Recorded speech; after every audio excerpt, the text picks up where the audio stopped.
નમસ્કાર રામ રામ મિત્રો, અત્યારે આપણે વાતચીત કરવાના છીએ કે ગુજરાતનું મંત્રીમંડળની નિમણૂક થઈ એના પછી ગુજરાતની અંદર શું બદલાયું, ગુજરાતના લોકોની અંદર શું ચાલી રહ્યું છે, લોકો શું વિચારી રહ્યા છે, એના વિશે આજે આપણે ડિટેલની અંદર વાતચીત કરવાના છીએ. મિત્રો, હિન્દીમાં એક કહાવત છે. કહાવત એવી છે કે ચહેરે બદલને સે આઈને નહીં બદલ જાતે. ચહેરા બદલવાથી અરીસો બદલાઈ જતો નથી. અરીસો એનો એ જ છે. અરીસો કાલે પણ સચ્ચાઈ બતાવતો હતો, આજે પણ સચ્ચાઈ બતાવશે અને જે દિવસ સુધી જે તમે અરીસાની સામે રાખશો એ જ અરીસો બતાવશે. અરીસો એ પ્રતિબિંબિત છે. જેવા તમે છો એવા જ તમને બતાવે છે. કોઈ કાળું છે તો એને કાળું દર્શાવે છે, કોઈ ગોરું છે તો એને ગોરું દર્શાવે છે. આવી જે ચર્ચા કંઈક ગુજરાતની અંદર ચાલી છે. વાતચીતો એવી થઈ છે કે કદ પ્રમાણે મોટા કદાવર નેતાઓને વેતરવામાં આવ્યા છે. વાતચીત એવી પણ છે કે ભાજપ જેના માટે માહિર હતું એમ કોથળાની અંદરથી બિલાડું કાઢવામાં આવ્યું છે. આ બધી જ વાતચીતે વિગતે પ્રકાશ પાડવો છે, વિગતે વાતચીત કરવી છે અને ખૂબ જ ઊંડાણપૂર્વક વાતચીત કરવી છે. તો આપ સૌ લોકો વિડીયોની અંદર ધ્યાનથી બનેલા રહેજો. મિત્રો, ઘણા સમયથી ચર્ચાઓ ચાલતી હતી કે ગુજરાતની અંદર મંત્રીમંડળ બદલાઈ જશે. ગોપાલભાઈ ઇટાલિયાએ તો એ આગાહી પણ કરી દીધી હતી કે દિવાળી પહેલાં જ બદલી દેશે અને કદાચ આજે હું બોલી ગયો છું તો કદાચ એકાદ મહિનો કે 2 મહિના લેટ કરે, પરંતુ મંત્રીમંડળ બદલાવાનું એ ચોક્કસ છે. અને એવું જ થયું, મંત્રીમંડળ બદલાઈ પણ ગયું.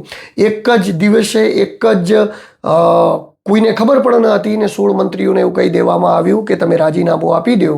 અને 16 મંત્રીઓએ પોણા કલાકની અંદર ફટ લઈને સરકારને રાજીનામું આપી દીધું. અને એક પણ મંત્રીએ એ સવાલ ન પૂછ્યો કે અમારું રાજીનામું શા માટે લેવામાં આવી રહ્યું છે.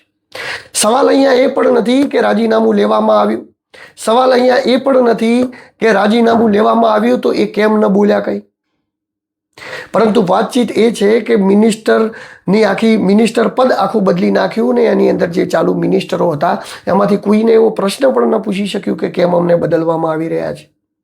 જ્યારે આના વિશે વાતચીત કરવામાં આવી, ઘણા બધા મિનિસ્ટરોને પૂછવામાં આવ્યું, જેમ કે રાઘવજી પટેલને પૂછવામાં આવ્યું તો એવું કહેતા હતા કે બીજી વાર કદાચ મને રિપીટ નથી કરાયો તો કદાચ મારે સ્વાસ્થ્યની તકલીફ, સ્વાસ્થ્યના લીધે કરાયો છે. તો પત્રકાર પૂછે છે કે તમારું સ્વાસ્થ્ય કેવું છે? તો કે મારું સ્વાસ્થ્ય તો એકદમ ઓકે છે. તો તમે કહી રહ્યા છો કે તમારું સ્વાસ્થ્ય ઓકે છે અને ભાજપે કદાચ તમને સ્વાસ્થ્યના કારણે રિપીટ નહીં કર્યા. આવી ઘણી બધી ચર્ચાઓ ચાલી. લોકો કે હોનાર લોકોને ચાન્સ આપવામાં આવ્યો ને મજબૂત નેતાઓને ચાન્સ આપવામાં આવ્યો ને ઘણા બધા પત્રકારો અને સોશિયલ મીડિયાની ટીમો દે ધડાધડ 2 દિવસ સુધી એ જ ચલાવ્યો. પરંતુ સત્ય હકીકત જાણવી છે કે જે આ બધી સિસ્ટમ ચાલે છે, કઈ રીતે સિસ્ટમ ચાલતી હોય છે, કઈ રીતે આ જે બધું થતું હોય છે, એનું કામકાજ થતું હોય છે. કારણ કે મિત્રો, વાતચીત કરીએ કે કદાવર નેતાઓને સ્થાન આપવામાં આવ્યા તો આપ જુઓ ને, ઘણા બધા ભાજપની અંદર રહેલા કદાવર નેતાઓ, સૌરાષ્ટ્રના કદાવર નેતાઓ હોય, જયેશ રાદડિયાનું નામ આવતું હોય, ઉત્તર ગુજરાતના કદાવર નેતાઓ, મધ્ય ગુજરાતના ઘણા બધા કદાવર નેતાઓને પોતાના કદ પ્રમાણે ઘરે બેસાડીને એટલું કહી દેવામાં આવ્યું કે બસ તમારે ભાજપની અંદર ખાલી હાથ જ ઊંચો કરવાનો. ઘણી જગ્યાએ શિષ્યોને બનાવી દેવામાં આવ્યા મંત્રી, તો ગુરુઓને એવું કહી દેવામાં આવ્યું કે બસ તમે હવે શાંતિથી ખુરશી ઉપર બેહો. કોંગ્રેસની અંદરથી આવેલા ઘણા બધા નેતાઓ તો લાભ લઈ ગયા, પરંતુ જે કોંગ્રેસની અંદરથી લીલી પેન અને લાલ પેનનું સપનું લઈને આવેલા હતા એવા ઘણા બધા નેતાઓને હજી સુધી ખુરશીઓ ન મળી. આ બધા પાછળનું શું કારણ રહ્યું? કેમ આવું થયું? અને તેમ છતાં તમે મર્યાદા તો જુઓ. મર્યાદા પુરુષ રામની મતલબ કે મર્યાદા પુરુષ રામ જેવી મર્યાદા રાખતા હતા, એવી મર્યાદાની અંદર ભાજપની અંદર કોઈ કાંઈ બોલી જ નથી શકતું. તમે વિચાર તો કરો.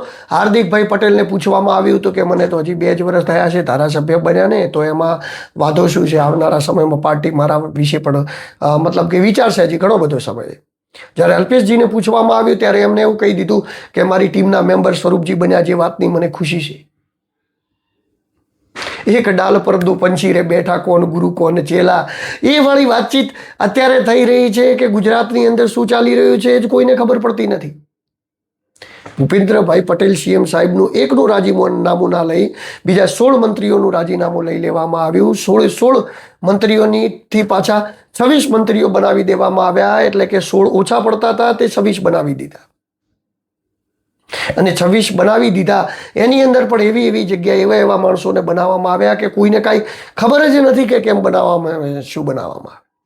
ડેપ્યુટી સીએમનું પદ નહોતું, એ લાવવામાં આવ્યું. આમાં સ્પેશિયલ હર્ષભાઈ સંઘવીને બેસાડવામાં આવ્યા. ગૃહ ખાતું તો હતું, એના ઉપરથી બીજા ઘણા બધા ખાતાઓ એમને એક્સ્ટ્રા આપવામાં આવ્યા.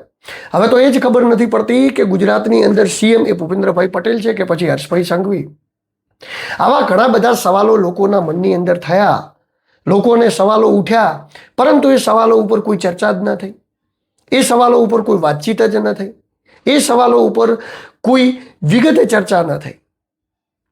મંત્રીઓ બનાવી દેવામાં આવ્યા, કહી દેવામાં આવ્યું, પરંતુ પહેલાં તો એ છે કે ગુજરાતની અંદર જે મંત્રીઓ હતા એ મંત્રીઓના રાજીનામા લઈ અને વાતચીત એવી પણ હતી કે કોઈને પણ રિપીટ નહીં કરવામાં આવે.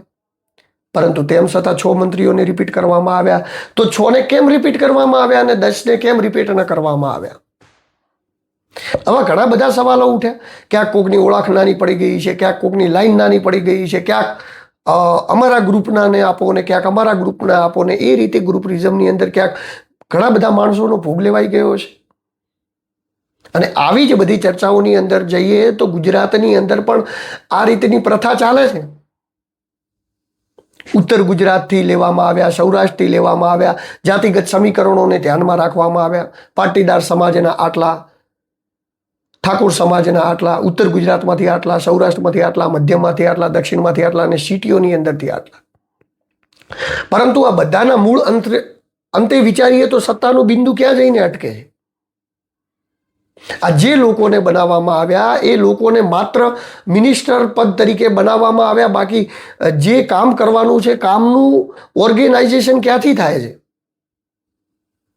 આવા પણ ઘણા સવાલો લોકોને ઉઠ્યા. અને એટલા માટે ઉઠ્યા કારણ કે જેને પણ બનાવવામાં, મંત્રી તો આમ પણ બનેલા હતા, હવે પણ બનાવવામાં આવ્યા, કોઈનો આપણો વિરોધ નથી, બધા જ બન્યા, બધાને ખૂબ ખૂબ અભિનંદન. એમને એમના જીવનની અંદર રાજકીય ક્ષેત્રે પ્રગતિ કરી. પરંતુ વાતચીત એ રહી જાય કે એમની રાજકીય ક્ષેત્રની પ્રગતિ કરેલાની અંદર લોકોનું શું?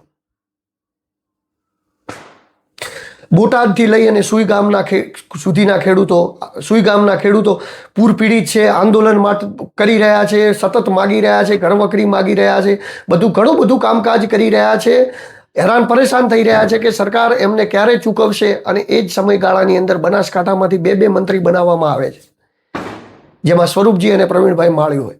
પરંતુ તેમ છતાં બનાસકાંઠાના એ લોકોનું સોલ્યુશન નથી આવતું.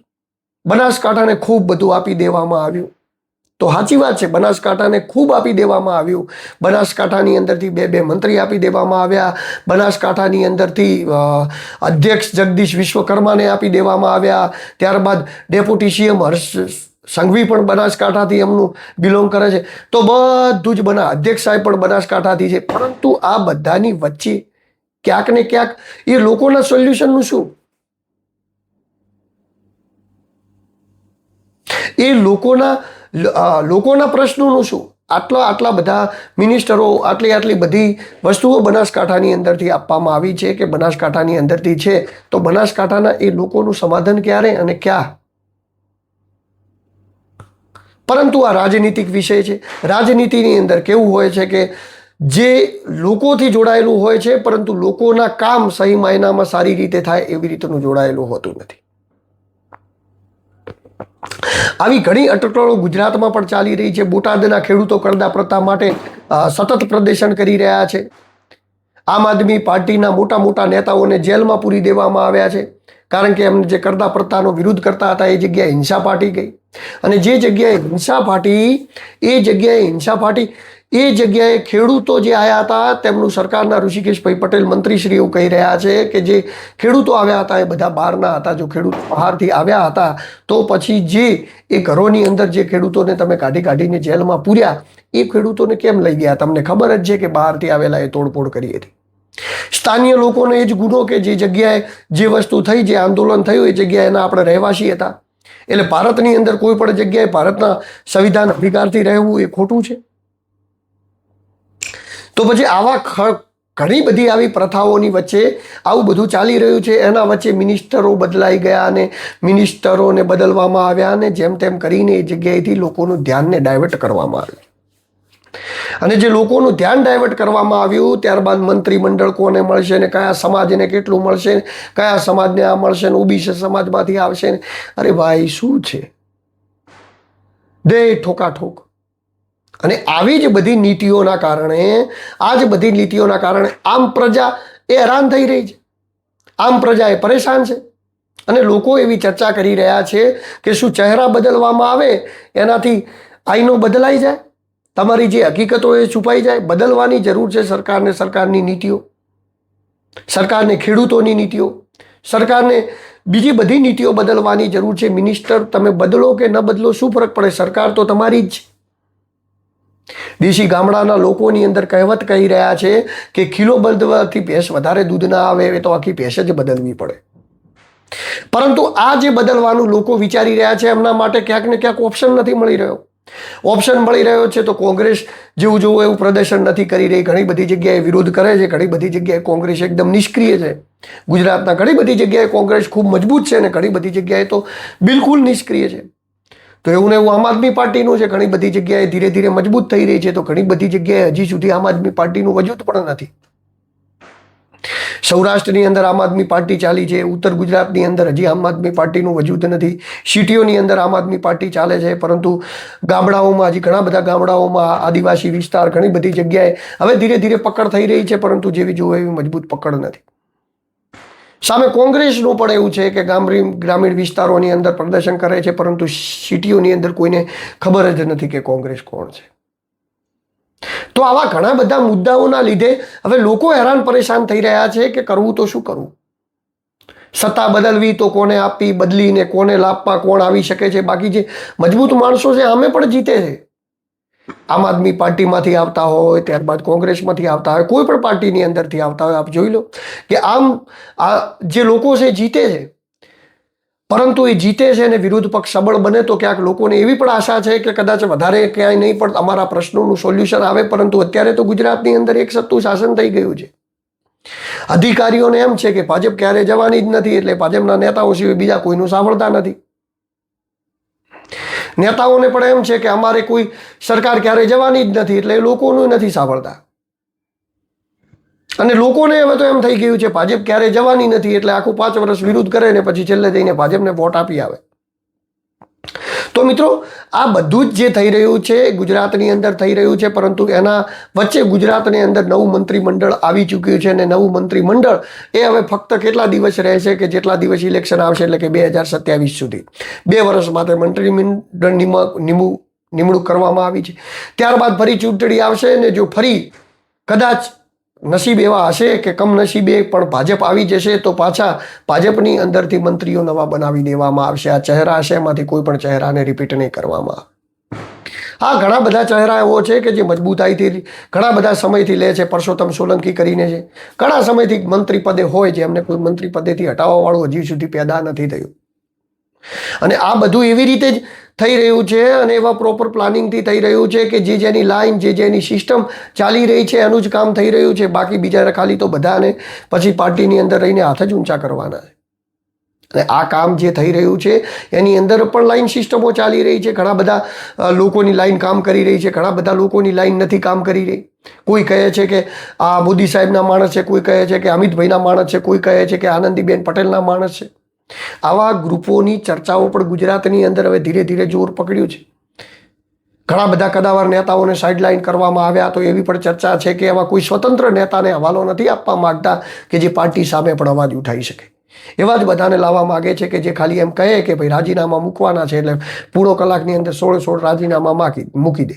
હવે જે સરકારની અંદર જે મંત્રીઓ છે એ 16 રાજીનામા લેવામાં આવે ને એ રાજીનામા મૂકી દે અને એકવાર પણ એવા સવાલ ન કરે, બરોબર, કે અમારા રાજીનામા કેમ લાવવામાં આવ્યા છે, બરોબર, એ પાર્ટી સામે બિચારી જનતાનું શું આવે. કેબિનેટ મંત્રીઓ હોય, રાજ્ય કક્ષાના મંત્રીઓ એ પાર્ટીને સવાલ ન કરી શકતા હોય તો આમ જનતાને તો સવાલ ખરેખર કરવો જ ન જોઈએ. આમ જનતાને પ્રશ્નો ન પૂછવા જોઈએ. આમ જનતાને કોમેન્ટોમાં ને બધી જગ્યાએ આ વસ્તુઓની ચર્ચા ન કરવી જોઈએ. અને જે થાય છે એ સારું થાય છે, બસ એવી વાહવાહી જેવી રીતે આપણા ગુજરાતના ઘણા બધા પત્રકારો અને જેમને ન કરવી જોઈએ એવા ઘણા બધા લોકો કરી રહ્યા છે, એમની ખાલી વાહવાહી સાંભળીને વાહવાહી જ કરવાની બાકી રહી. તો મિત્રો, આવા ઘણા બધા ગંભીર પ્રશ્નો એ દિવસે ને દિવસે લોકશાહીની અંદર ઉદ્ભવતા જાય છે. અને જે પ્રશ્નો ઉદ્ભવે છે એના નિરાકરણ પણ ક્યાંક ને ક્યાંક ઉદ્ભવતા હોય છે. પરંતુ હવે જોવાનું રહ્યું કે આવનારા સમયની અંદર શું પ્રકારના વળાંક આવી રહ્યા છે, શું થઈ રહ્યું છે. પરંતુ આપણે જે આજે વાતચીત કરી અને જે એનાલિસિસ કર્યું એની વાતચીત એ હતી, બરોબર, કે ચહેરે બદલને સે આઈને નહીં બદલ જાતે. સચ્ચાઈ એની એ જ રહેવાની છે, પ્રશ્નો એના એ જ રહેવાના છે, મુદ્દાઓ એના એ જ રહેવાના છે. લોકોની જે જાગૃતિ આવી જોઈએ એવી જાગૃતિ લાવવા માટેના આપણે પ્રયત્નો કરવાના છીએ. પરંતુ આ જે વાતચીત હતી એ ક્યાંક ને ક્યાંક બેઝિક મુદ્દાઓ ત્યાં ને ત્યાં જ છે. પરંતુ તેમ છતાં દિવાળી પહેલાં ગુજરાતનું મંત્રીમંડળ બદલાઈ ગયું. બધા જ બનેલા મંત્રીઓને બધાને અભિનંદન આપીએ છીએ કે લોકો માટે કંઈક ને કંઈક સારું એવું કરે કે આ વખતે હવે નવા વર્ષથી લોકો એમને યાદ રાખે. બાકી ઇલેક્શનનો સમય જ ને તો હજી 2 વર્ષની વાર છે એટલે એટલી ઘડી તો હવે કંઈ પણ થવાનું નથી. પરંતુ જે આ મુદ્દાઓ હોય છે, જે આપણે વિશે વાતચીત કરતા હોઈએ છીએ, ઘણી બધી લોકોના સવાલો હોય છે, પરંતુ લોકોના સવાલોને સાચા અર્થની અંદર ક્યારેય કોઈ સોશિયલ મીડિયાના માધ્યમથી પહોંચાડવામાં નથી આવતા અને લોકોના સવાલ રહી જતા હોય છે. પરંતુ આપણે આવી અવનવી વાતચીતો કરતા રહીશું. અવનવી વાતચીતો નિમિત્તે આપણે નવી વાતચીતો કરતા રહીશું, મળતા રહીશું. નમસ્કાર, રામ રામ. હું છું દિલુ ચૌધરી ને તમને મારા વિડીયો ગમતા હોય તો મારી ચેનલને લાઈક, સબસ્ક્રાઈબ, ફોલો કરી દો, જેથી હું આપના માટે આવા અદ્ભુત પ્રકારના વિડીયો બનાવતો રહું. નમસ્કાર.